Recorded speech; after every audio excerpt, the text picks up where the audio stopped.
If the God you serve never disagrees with you, I want to lovingly and gently suggest that you may have built that God yourself. I mean, think about it. A God whose priorities perfectly match our own, who never brings tension into our lives, who is easy to understand, he's never mysterious, and he never calls us to anything we don't fully understand when he calls us. That's not the God of the Bible. That's a God we've made in our own image. Because here's what's true. We naturally gravitate toward a God who conforms to us. And we pull back from one that tells us we must conform to him. We want a God we can manage.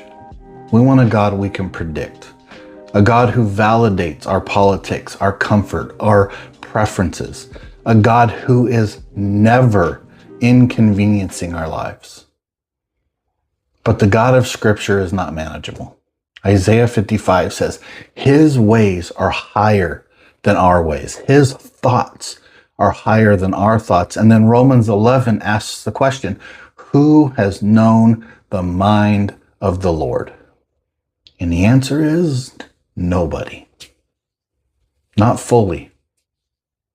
See, the true Christian life is walking with a God we cannot completely understand, whose ways are increasingly revealed to us over time as we walk with him, but never in the entirety, because then we must rely on him to reveal our next steps.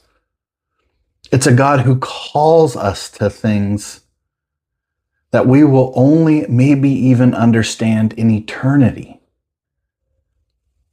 It's a God who brings tension into our life so that we learn to work through it biblically.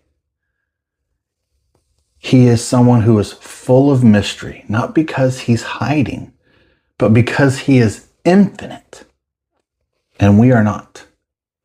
And that's not a design flaw. It's the nature of who he is, and it is exactly the kind of God worth worshiping. A God with no mystery, a God with no challenge, a God who never asks us to obey something we don't fully understand. That is not the God of Abraham, Isaac, and Jacob. That's not the God of the empty tomb.